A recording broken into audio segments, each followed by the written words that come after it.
Police pulled me over and looked down at me, not knowing my father was their boss. Growing up black in the South meant learning early how to move through the world, how to keep my hands visible, my voice steady, my anger buried. It meant women clutching their purses when I walked past, store owners trailing me through aisles, some mornings feeling like just leaving the house was stepping into a minefield. That Saturday proved me right. On a quick errand, a patrol car with 2 white officers locked onto me at the first stop sign. They tailed me for 10 minutes before flashing their lights, blaring over the speaker that I was swerving. It wasn't true, but I pulled over instantly. Followed every protocol, windows down, hands at 10 and 2. The older officer yanked my door open before I could react. Hands on the hood, don't you effing move. He hauled me out, slamming me against the car before I could comply. His pat-down was violent. Knees forced apart, grip hard enough to bruise my wallet, and phone tossed onto the hood. The younger one watched, hand never leaving his firearm.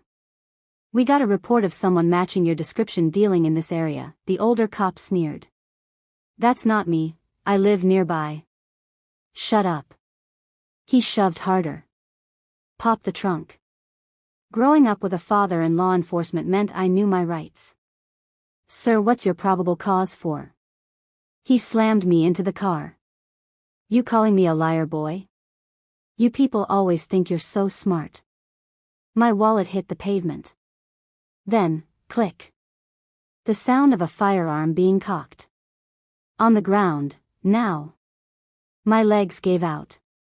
Concrete bit into my skin as his knee crushed my neck, the gun barrel pressed to my skull. Each breath was a struggle. This is it, I thought.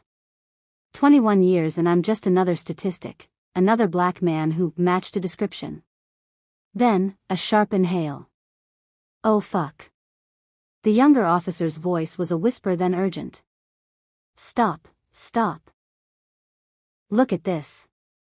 Paper rustled. Silence. The older cop's grip loosened. His voice, once full of rage, now trembled. Asterisk Williamson, asterisk is your father. Chief Williamson? Yes. The knee lifted. The gun vanished. They yanked me up so fast I stumbled, faces pale, eyes wide with the horror of what they'd done. This was, the older cop couldn't form a sentence. You're free to go, the younger one blurted.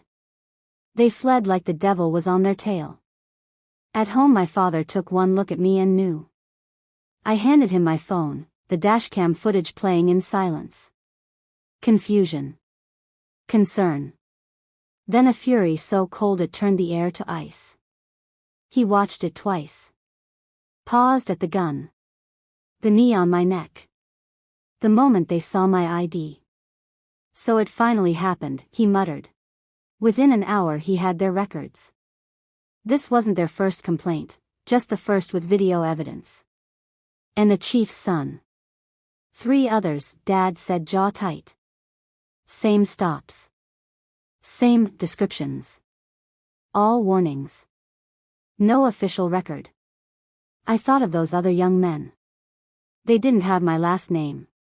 Didn't have dashcams. Just their word against 2 badges. Dad stood. They pulled a gun on my son. Terrorized those boys. This ends now. The investigation moved fast. Internal Affairs. The FBI. The other victims came forward, young black men who'd been too scared to speak before. 6 months later I sat in the courtroom as the verdict came down, guilty on all counts. The older officer, now in cuffs, trembled as the judge sentenced him to 25 years. His knees buckled. As they led him past me our eyes met. For the first time he was the one who couldn't breathe. And I didn't blink.